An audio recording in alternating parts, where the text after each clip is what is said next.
สบายดีเนาะข้าพเจ้าสันติชัยเสริฐสารสำหรับคลิปนี้ก็จะมาสอนเกี่ยวกับการเฮ็ด USB การเขียน Windows ใส่ USB เนาะหรือว่าใส่แฟลชไดรฟ์นี่คือปกติตะกี้แล้วแม่นเฮาติดตั้งใส่แผ่นเนาะคือเขียนไฟล์ Windows ใส่แผ่นจากนั้นก็นำมาไปติดตั้งแต่ว่ามันมีข้อเสียบนว่าแผ่นนี่เวลาใส่ไปดนๆใส่ไปหลายเทื่อมันจะลายมันจะเปื้อนนะเปื้อนแล้วมันเฮ็ดให้การอ่านเขียนมันอ่านบ่สะดวกคือบางทีก็ค้างเนาะแล้วก็ช้าฉะนั้นแหละจึงมาแก้ไขโดยการเขียนใส่แฟลชไดรฟ์เนาะเฮามาเบิ่งวิธีการเขียนกันเนาะก่อนที่จะเขียนเนาะแฟลชเขียน Windows ใส่แฟลชไดรฟ์นี่อย่าลืมเอาข้อมูลออกจากแฟลชไดรฟ์ของเฮาก่อนเนาะนี่เอาออกก่อนแต่ในที่นี้เขาจะฟอร์แมตทิมเลยเนาะเพราะว่ามันจะถูกฟอร์แมตไปในตัวอยู่แล้วเนาะตัวนี้คือตัวอย่างเนาะในที่นี้สิเฮาต้องมีไฟล์ Windows ก่อนไฟล์ Windows สำหรับใครที่เรียนนำข่อยเนาะมันก็สิเป็นไฟล์ do แบบนี้เนาะเลือกเอาเนาะว่าสิเอาตัวใดไปเขียนเป็น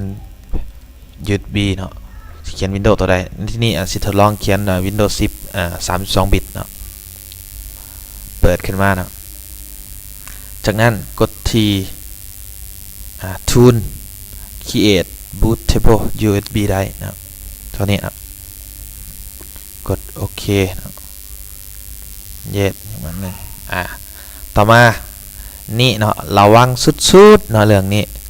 เพราะว่าตัวนี้หมายถึงเลือกอุปกรณ์ที่เราจะใช้ในการเขียน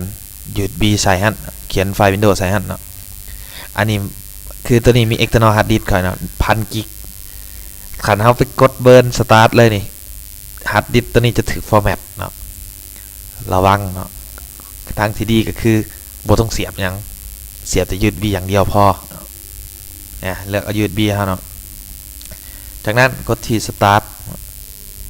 มันจะทวงว่า data จะถูกลบบ่ได้จะสิเฮ็ดต่อบ่บอก do you want to continue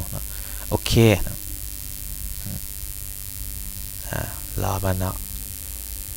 ขั้นตอนการเขียนก็ขึ้นกับไฟล์ Windows เนาะขั้นประมาณ4 กิกนี่ก็จะใช้เวลาอยู่ประมาณ20 กว่านาที30 นาที